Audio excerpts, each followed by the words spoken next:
Hello, and welcome to a deep dive into the financial revolution. A revolution, I might add, that was brought to you by the same people who once bought a pet rock, convinced it was a sound investment.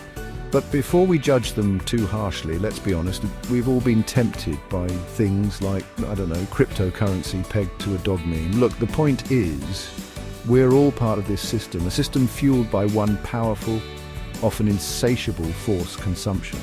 Today, we're strapping ourselves to the roller coaster of economics to explore how consumer spending, that thing you do every time you buy a questionable amount of online clothing, actually makes the world go round. We'll unpack the key elements of modern finance, from the dizzying heights of stock markets to the, let's be honest, slightly less glamorous world of credit card debt. Buckle up, because things are about to get financially fascinating. Or at the very least, mildly interesting.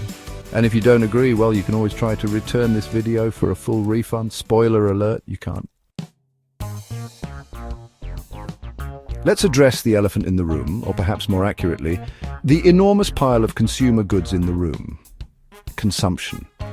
That seemingly innocuous activity of buying things, from the essential to the utterly ridiculous, is the beating heart of our economic system. Think of it like this.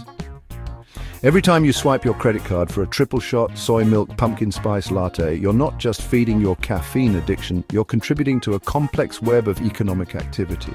That purchase, along with millions of others, gets tallied up as consumer spending, a key ingredient in the recipe for GDP growth, the yardstick by which we measure a nation's economic well-being.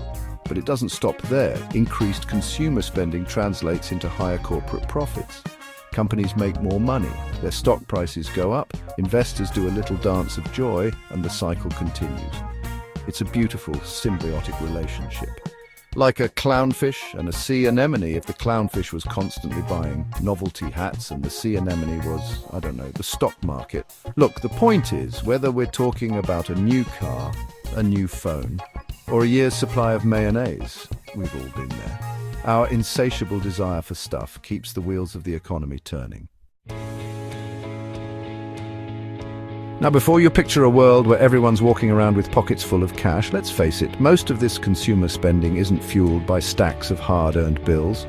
No, my friends, it's fueled by the lifeblood of modern finance debt. Credit cards, loans, mortgages, these are the financial instruments that keep the engine of consumption humming. They allow us to buy now and pay later, a concept that's as dangerous as it is alluring, kind of like a scorpion in a tiny tuxedo. Sure, it might look fancy, but get too close and you're in for a world of hurt.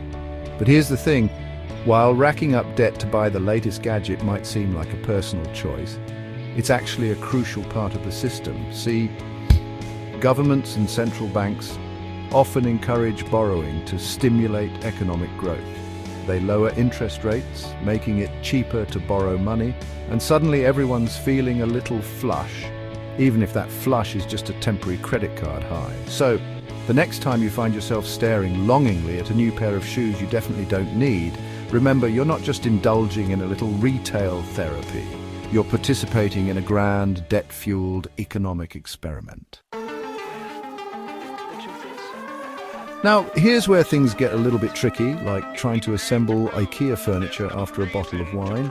We've talked about how consumption fuels the economy and how debt keeps the consumption flowing. But what happens when our perception of wealth is built on a foundation of, stuff we bought with borrowed money?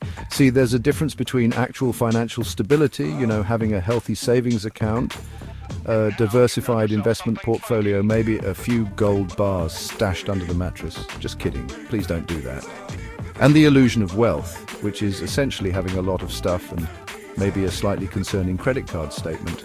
This is where inflation, that sneaky little gremlin that erodes the value of money over time, comes into play.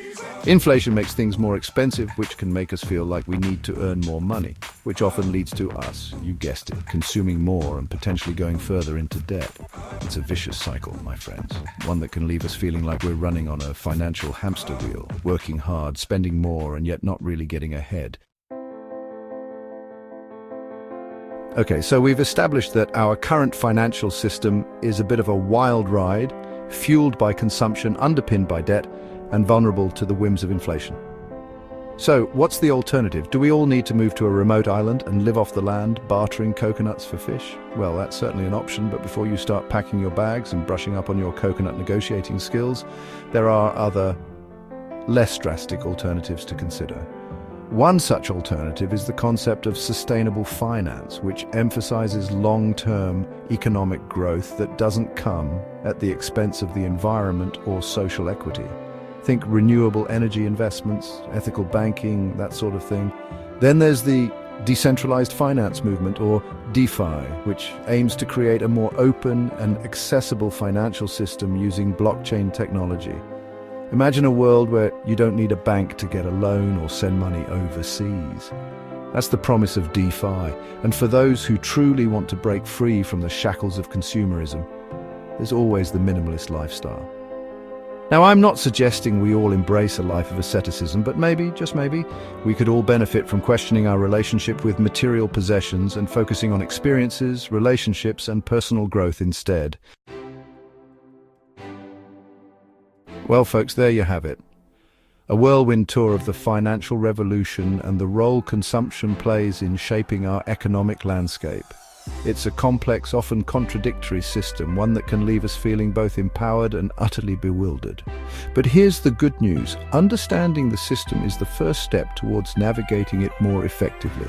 By being mindful of our spending habits, exploring alternative financial models, and prioritizing experiences over material possessions, we can break free from the cycle of consumerism and create a more sustainable and fulfilling financial future. So, go forth, dear viewers, and be the change you want to see in the world, or at the very least, think twice before buying that novelty chia pet shaped like your favorite celebrity. You know the one I'm talking about. Thanks for joining us on this exploration of the financial revolution. If you found this video informative, don't forget to like, share, and subscribe for more content like this. See you next time.